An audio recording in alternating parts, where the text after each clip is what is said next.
Hi everyone, I'm Rosima and I'm going to be reviewing The Perfect Recipe today, a little quest mod by Bethesda.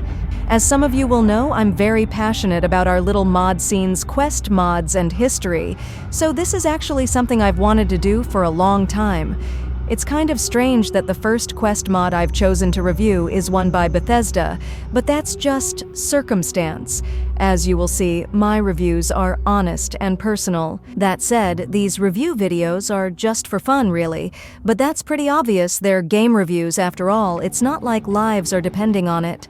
The quest starts by going to the bookstore in Aquila and reading a book on the table. You can expect plenty of Bethesda tropes in this quest, and personally, I don't mind that at all. Have a read of this if you feel like it, my dear. Oh, and don't worry, I'm going to avoid any big spoilers in this review.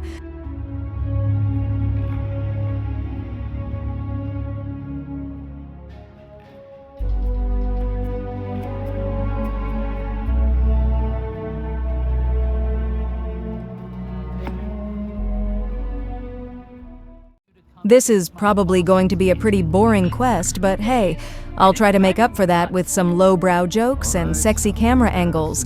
By the way, I'm planning to change up the voices as I do these videos. I'm actually going to try to pick one that suits the character I use for the quest. I'm also going to be reviewing quest mods from all Bethesda games, not just Starfield. Oblivion and Skyrim will probably be the most common. Okay, let's begin. Man.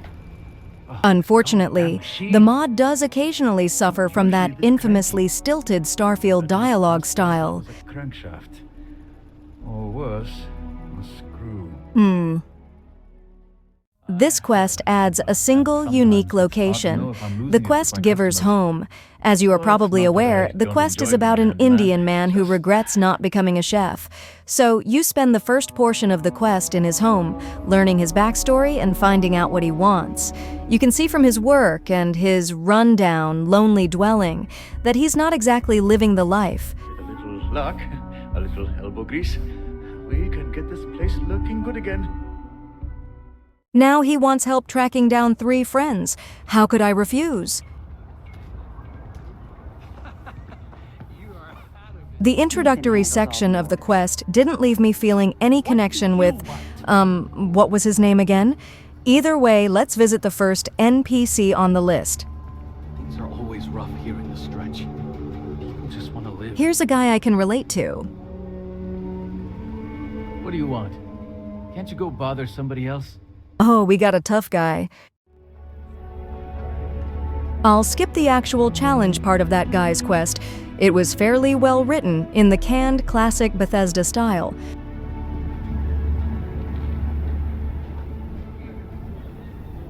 The second character is found at the other end of town. She's, shall we say, a colorful, quirky type of character.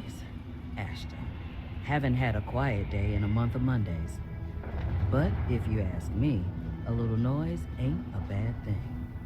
I guess I'm going to be stuck with her for a little while because she needs my help hunting a gigantic Ashta. Finally, it looks like we're going to get some action. We head to a familiar location at the north of planet Aquila.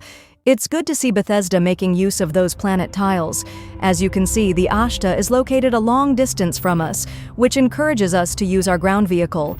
Again, a good design choice.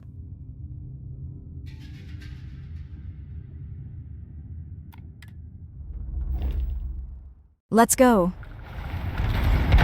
Just taking out some frustration there.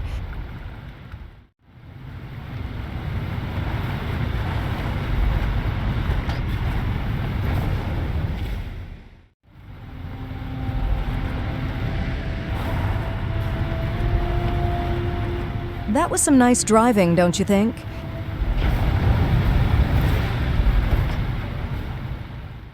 When we arrived at the giant Ashta, I was kind of surprised to see that it was located at a ship landing site.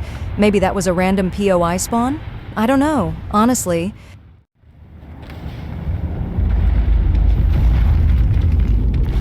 After such a long drive, the combat felt a little underwhelming.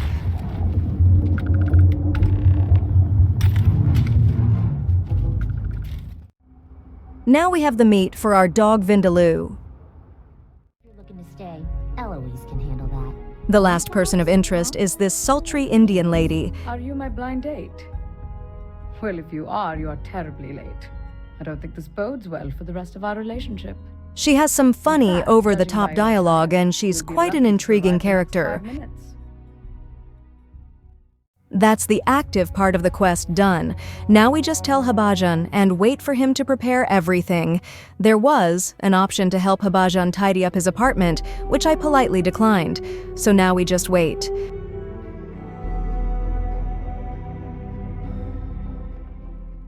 Now we just sit back and enjoy the wrap-up portion of the quest. I grew up on Vindaloo, and Harb has... For coming and sharing in this adventure. Don't mind me. 20 years ago, I decided to give up my dreams of becoming a chef. That looks pretty good.